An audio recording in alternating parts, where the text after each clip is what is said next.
सभापती महोदय, IIT मुंबईमध्ये घडलेली ही घटना आहे.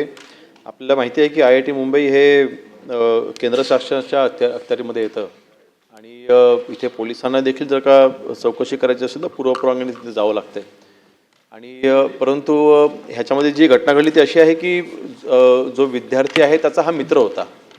जो विद्यार्थी ओरिजिनली जो आहे तो बिहारचा आहे. तो शिकण्याकरता अर्थात इथे ह्या मुंबईमध्ये आपल्या ह्या IIT पवईमध्ये आहे आणि IIT पवईने त्या संस्थेने हॉस्टेलमध्ये गेस्टना अलाव केलेला आहे. म्हणजे जर का कोणी तुमचा नातेवाईक किंवा गेस्ट असेल तर त्याला तुम्ही हॉस्टेलमध्ये घेऊन राहू शकता. हा तो मित्र बिहारचा, म्हणजे विद्यार्थी देखील बिहारचा आणि हा मित्र देखील बिहारवरून आला होता आणि त्याच्या बॅगेमध्ये ही कारतूस सापडली, ही देखील वस्तुस्थिती आहे.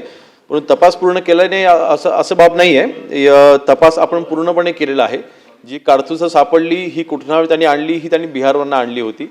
बिहारवरून जिकडनं त्याने आणली होती त्या व्यक्तीला देखील अटक केलेली आहे आणि त्यांनी ज्याच्याकडनं त्यांनी विकत घेतली होती त्याला देखील आपण अटक केलेली आहे.